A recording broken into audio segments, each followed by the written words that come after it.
चेंबूर के कर्मठ विधायक प्रकाश फातर्पेकर के घर विराजमान हुए गणपति बाप्पा। चेंबूर के कर्मठ विधायक प्रकाश फातर्पेकर के घर पर गणपति बाप्पा का आशीर्वाद लेने पहुंचे शिवसेना विभाग प्रमुख प्रमोद शिंदे व सभी शिवसैनिक व पदाधिकारी, जिसमें इस अवसर पर सभी लोगों ने भगवान गणपति का आशीर्वाद लिया। निश्चितपणे निष्ठावंत आमदार आमचे प्रकाश भाऊ फातर्पेकर आणि आमचे शिवसेना सचिव आमचे सुप्रदा फातर्पेकर आणि स्वप्नील फातर्पेकर या कुटुंबाने प्रथमच या ठिकाणी श्री गणेशोत्सवासाठी इथे श्रींचं आगमन झालेलं आहे। दर्शन घेण्यासाठी आम्ही आलो आहोत आणि फार प्रसन्न आहे या ठिकाणी आणि निष्ठावंतांची जी काही ऊर्जा आहे ती इकडे दिसते।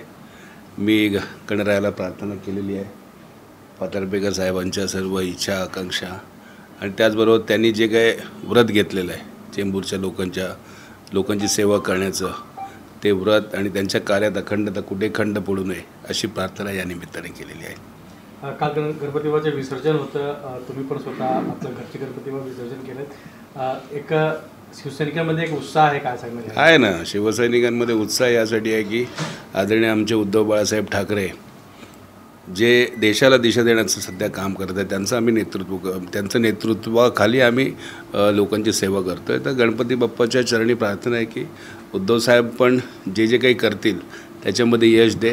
बुद्धीचा देवता आहे, कुठे आम्ही चुकत असू तर बुद्धीचा मार्ग आम्हाला दाखव आणि त्याचप्रमाणे विघ्न हरत आहे आणि सध्या विघ्न आहेच, देशावर आहे, महाराष्ट्रात आहे आणि जे काही अराजकता माजलेली आहे आम्ही देवाकडे बाप्पाकडे प्रार्थना करतो की ही अराजकता संपवण्यासाठी आम्हाला शक्ती दे, आम्हाला ताकद दे आणि उद्धव साहेबांना यश दे।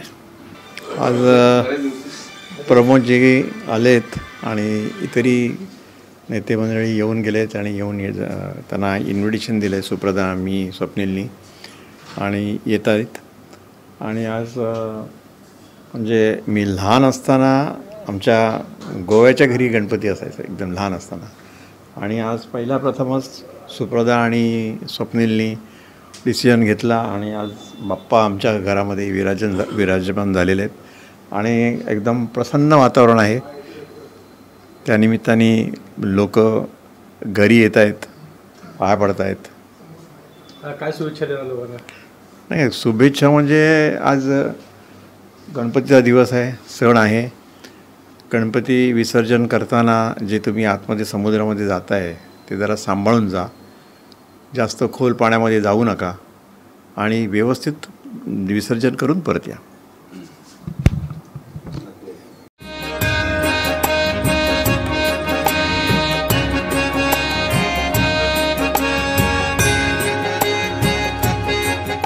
CEN न्यूज, देश प्रदेश की ताजा तरीन खबरों के लिए CEN न्यूज को सब्सक्राइब करें और रहें पल पल की खबर से हर पल बाखबर।